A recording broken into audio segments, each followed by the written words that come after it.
tell you why we brought you here. This place is iconic. This place is iconic because it represents something about our story. You know, Pittsburgh was at one point a global powerhouse because we produced steel. And our economy and our society and our communities were based on this driver of our city. And it made us influential in the world. But one day, the steel mills stopped producing and the industry ground to a halt. And here we are today in a place that for decades was 24 hours a day, unending, producing something valuable to the world, but today is a pile of ruins. And we brought you here today because I believe that there's a story that this place represents that is also true about the state of our world and the state of our hearts. See, I think that every single one of us, we can look around and we can see that, okay, this place was designed for a certain function. This place was designed to do something valuable, but yet it's not accomplishing the purpose for which it was designed. And I think we feel that way even when we look across our world. There's this sense that things aren't functioning the way that they were meant to function. Things are a bit dysfunctional.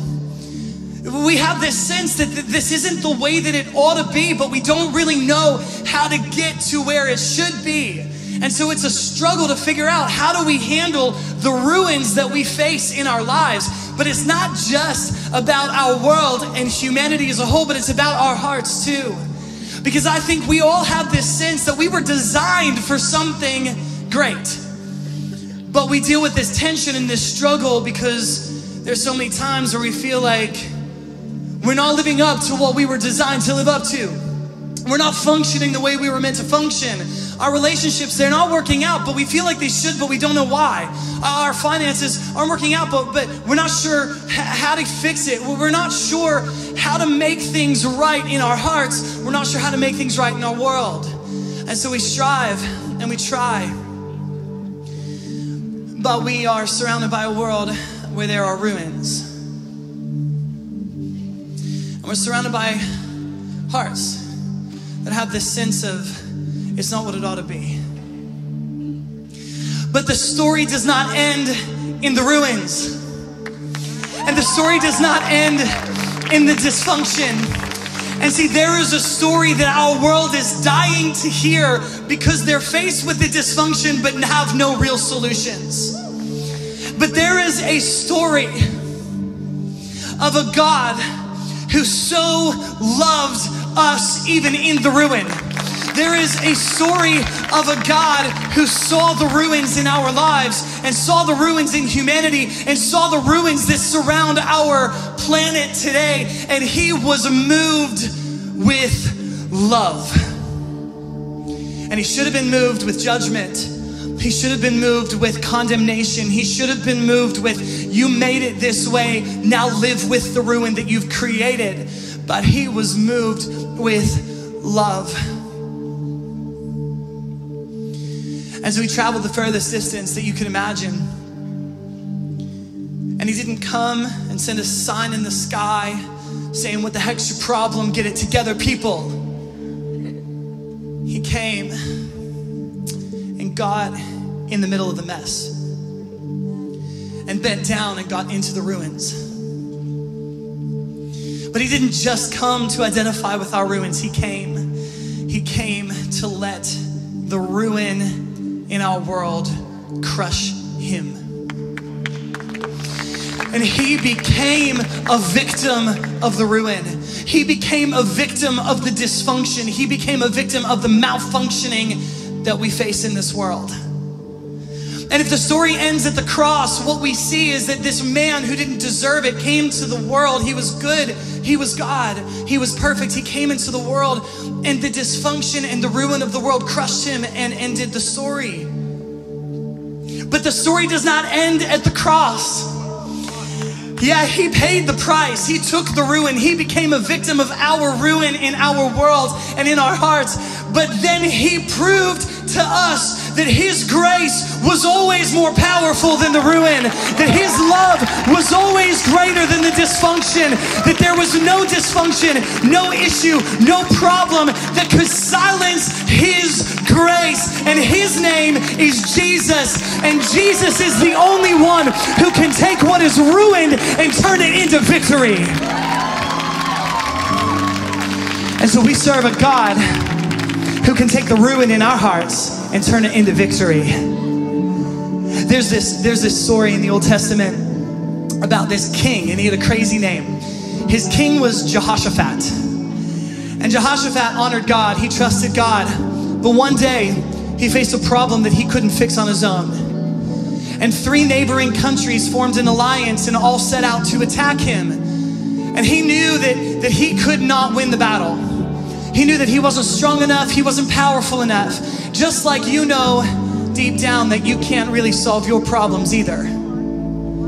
And so Jehoshaphat, he went to God and he said, I'm about to die and our nation's about to be taken out. And he says something to God is so powerful. He says, are you not the God who is in heaven? Are you not the God who is all powerful? Are you not the God who is almighty? And he said, I cannot win this battle, but my eyes are on you. And God said, okay, I'll give you the victory, because God is the God that can take ruin and turn it into victory. But here's what Jehoshaphat did. He marched his army out to meet these 3 armies. And he put the singers in front of the army. No lie. He put the singers in front of the army. And they went out and they sang. And they sang, the love of the Lord endures forever. They sang, they said, God loves us, God is for us, God is with us. There's an army against us, but God is for us and he loves us and he is with us. And as they sang and as they declared the victory, even before they saw the victory, the 3 armies turned against each other, took each other out, and the victory was won for them before they even got to the battlefield. It took them 3 days to take all of the plunder. How cool.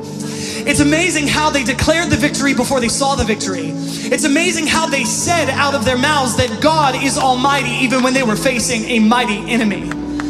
But it wasn't just Jehoshaphat. Moses, he gets up leading millions of people. He looks in front of him and sees a sea. He looks behind him and he sees an army. And what's he do? He lifts up his hands and says, my God will fight for me. And as he declares the victory, the sea splits in half. And David, when he was facing a giant, he looked at the giant, he looked at himself. He knew he was not stronger than the giant. But he looked at that giant and he said, today the Lord is fighting for me. Joshua faced an enemy city that was very strong, and he sent his soldiers to walk around the city, but they didn't take up any weapons. Instead, they took up a greater weapon. He said, all I want you to do is shout for the God who has given you victory. And before the walls came down and before the enemy was defeated, they shouted to a victorious God, and as they shouted, the walls fell down. Paul and Silas, they were sitting in prison for teaching about Jesus.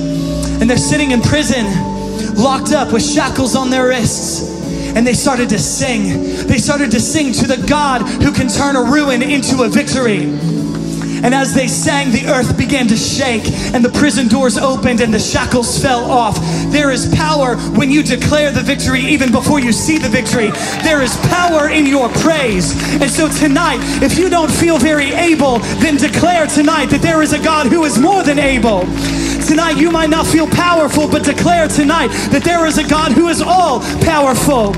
You might feel fear tonight, but declare that there is a God who is faithful even when you feel afraid. You might feel overwhelmed tonight, but declare that there is a God who is greater than anything overwhelming you, and nothing can overwhelm him, and nothing can trump him, and nothing can take him out, because our God is the God who can take what is ruined and turn it into victory. So tonight, as we praise our God and declare the victory, we say to ourselves, we say to each other, we say to our city that there is a God who can turn a ruin into a victory. There is a God who brings the dead back to life. There is a God who is for us, who is fighting for us.